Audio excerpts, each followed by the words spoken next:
പാഠപുസ്തകങ്ങൾക്കപ്പുറം പുസ്തകങ്ങളുടെയും വിജ്ഞാനത്തിന്റെയും വലിയ ലോകമുണ്ടെന്ന് കുട്ടികൾക്ക് പറഞ്ഞുകൊടുക്കുന്നവരാണ് യഥാർത്ഥ അധ്യാപകരെന്ന് സാഹിത്യകാരൻ പി.കെ. പാറക്കടവ്. അധ്യാപക ശില്പശാല ഉദ്ഘാടനം ചെയ്ത് സംസാരിക്കുകയായിരുന്നു അദ്ദേഹം. കോഴിക്കോട് സിറ്റി ഉപജില്ലാ വിദ്യാരംഗം കലാസാഹിത്യവേദിയുടെ പ്രവർത്തനോദ്ഘാടനവും അധ്യാപക ശില്പശാലയും ഹിമായത്തുൽ ഇസ്ലാം ഹയർ സെക്കൻഡറി സ്കൂളിൽ നടന്നു. സാഹിത്യകാരൻ പി.കെ. പാറക്കടവ് ഉദ്ഘാടനം നിർവഹിച്ചു. വാക്കിന് തോക്കിനേക്കാൾ ശക്തിയുണ്ടെന്നും ഫാസിസ്റ്റ് ഭരണാധികാരികൾക്ക് എഴുത്തുകാരെ ഭയമാണെന്നും അതുകൊണ്ടാണ് അവർ പുസ്തകങ്ങൾ കത്തിക്കുന്നതെന്നും ഗ്രന്ഥശാലകൾ തീയിടുന്നതെന്നും അദ്ദേഹം പറഞ്ഞു. പുസ്തകങ്ങൾ നശിച്ച നമ്മുടെ സംസ്കാരമില്ലാതാവും, പുസ്തകങ്ങളില്ലാതായ നമ്മുടെ ചരിത്രമില്ലാതാവും, പുസ്തകങ്ങളില്ലാതായ നമ്മുടെ ഓർമ്മയില്ലാതാവും.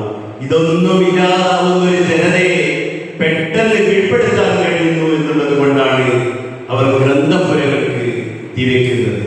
ഫാസിസ്റ്റുകളായ ഭരണാധികാരികളും ഏറ്റവും കൂടുതൽ വെറുക്കുന്നത് എഴുത്തുകാരെയും പുസ്തകങ്ങളെയുമാണ്. അതുകൊണ്ടാണ് കൽബുർഗി മുതൽ ഗൗരി ലങ്കേഷ് വരെയുള്ള എഴുത്തുകാർ കൊല്ലപ്പെട്ടത്. പരിപാടിയിൽ school principal Muhammad Basheer TP. അധ്യക്ഷനായിരുന്നു.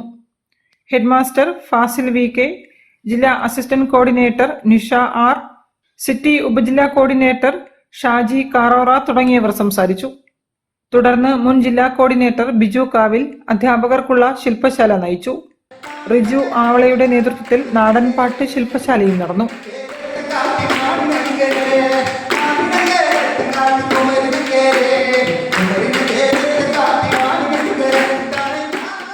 News bureau, Kozhikode.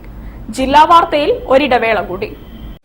ക്യാൻസറിനെതിരെ പൊരുതാനായി Calicut city service സഹകരണ ബാങ്കും MVR ക്യാൻസർ സെന്ററും സംയുക്തമായി അവതരിപ്പിക്കുന്ന ക്യാൻസർ ചികിത്സാ സഹായ പദ്ധതിയാണ് മാസ് കെയർ.